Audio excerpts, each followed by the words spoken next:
But the headline of this story is that Michael Jackson is making more money after his death than he ever did when he was alive. Tonight, you'll hear about the most remarkable financial and image resurrection in pop culture history. The Michael Jackson brand is alive and well paid, that is, extremely well paid.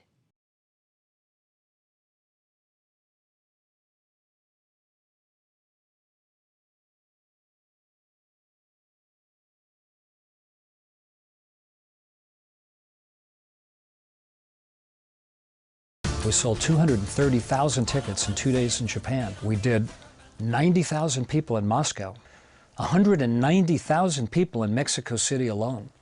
John Branca is an executor of Michael Jackson's estate, an architect, if you will, of how to make money off his legacy. It's just unbelievable. Michael Jackson sells more tickets dead than most artists do alive. That is absolutely true. Worldwide box office now is over $300 million. And Michael has almost 60 million Facebook friends. He's the biggest selling artist on iTunes, and he's sold approximately 50 million albums since he passed away. Tell me about the music catalog, the publishing catalog that you advised Michael to buy.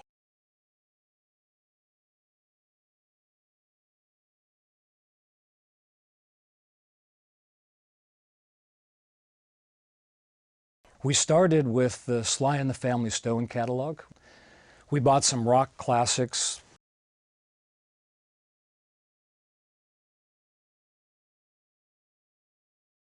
But then one day I got the call that the Beatles catalog was for sale.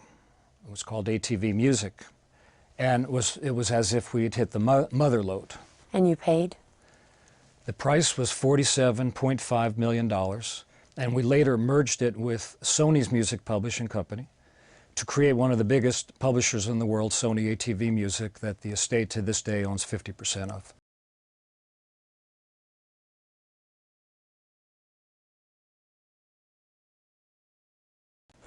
And so how much is that worth today? I wouldn't want to speculate about what it's worth, but Come on, John. You didn't make all this money in this town without knowing what your investments are worth. Well, it would be speculation at this point. It's estimated to be worth like $1 billion. Michael's half? Yes. Well, you know, you never really know what something's worth until you go to sell it, and we are not sellers. We are not going to sell any assets.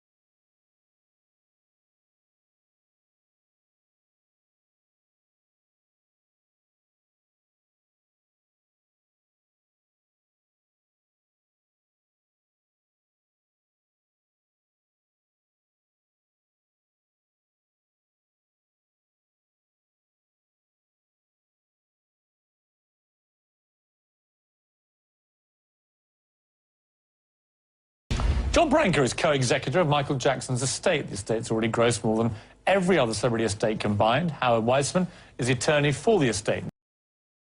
So we did buy the Beatles catalog, and that publishing company now forms the cornerstone for his net worth. And in terms of the Beatles' music, is that still part of Michael's estate? Absolutely. And in terms of the sheer number crunching here, could you tell me now what he paid for it and what it might now be worth? Well, we bought the catalog in 1985. We spent $47.5 million, which is well known. We sold off a background music library, so his net investment was about $41 million. And while I can't give out confidential details, it's been reported that Sony ATV is worth upwards of $2 billion, and Michael owns half.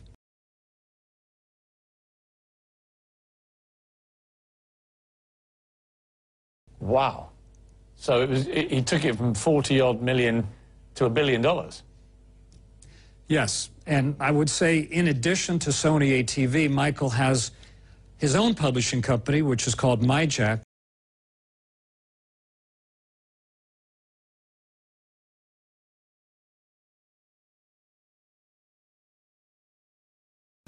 which owns all of his own songs as well as many other songs we bought over the years.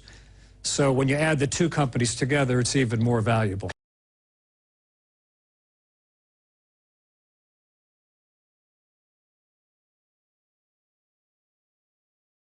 So all this stuff about Michael being $500 million in debt when he died is a load of baloney, isn't it? Presumably the publishing rights alone, by the sound of it, were worth several $billion. Well, Piers, I'd like to comment on the speculation about Michael's debt. Net worth, you know, one doesn't want to have to sell those assets. So, you know, those are cornerstone assets that we plan on keeping for Michael's children and keeping those in the family.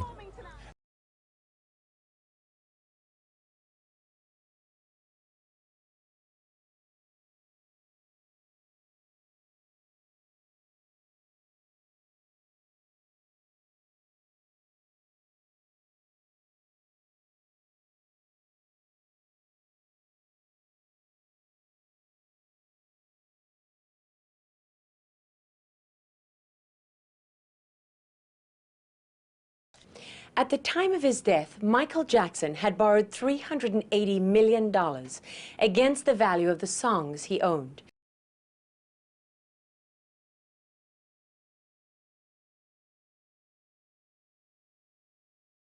So the estate had to move quickly to avoid losing the songs to creditors.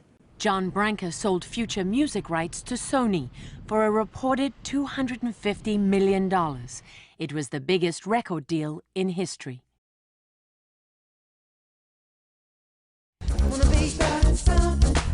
Branca's team also combed through personal video shot during rehearsals for a comeback tour Jackson was preparing for right before his death.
Well, the plan was for 50 concerts here, and it was a sellout. 750,000 tickets had been snapped up by fans who spent around $85 million 5 hours after seats went on sale.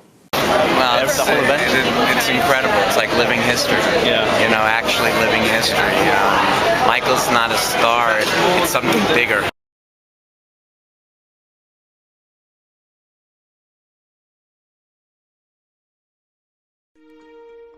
I asked him, Mike, why now? And he said something very kind of a peek into his soul. He said, you know, my kids are old enough now to appreciate what I do, and I'm still young enough to do it.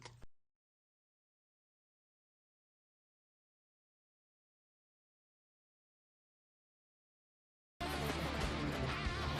said, why now? Because I'd been chasing him to come out of retirement and get on the stage and perform live for 3 years. This was like a mission of mine, a quest.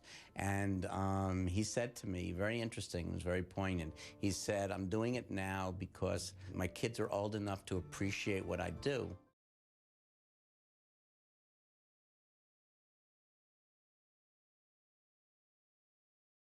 While I can't give out confidential details, it's been reported that Sony ATV is worth upwards of $2 billion, and Michael owns half. Wow. So he took it from 40-odd million to $1 billion. Yes, and I would say in addition to Sony ATV, Michael has his own publishing company, which is called MyJack, which owns all of his own songs as well as many other songs we bought over the years. So when you add the two companies together, it's even more valuable. So all this stuff about Michael being $500 million in debt when he died is a load of baloney, isn't it? Presumably the publishing rights alone, by the sound of it, were worth several $billion.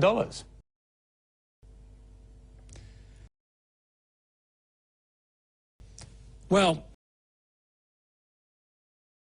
Piers,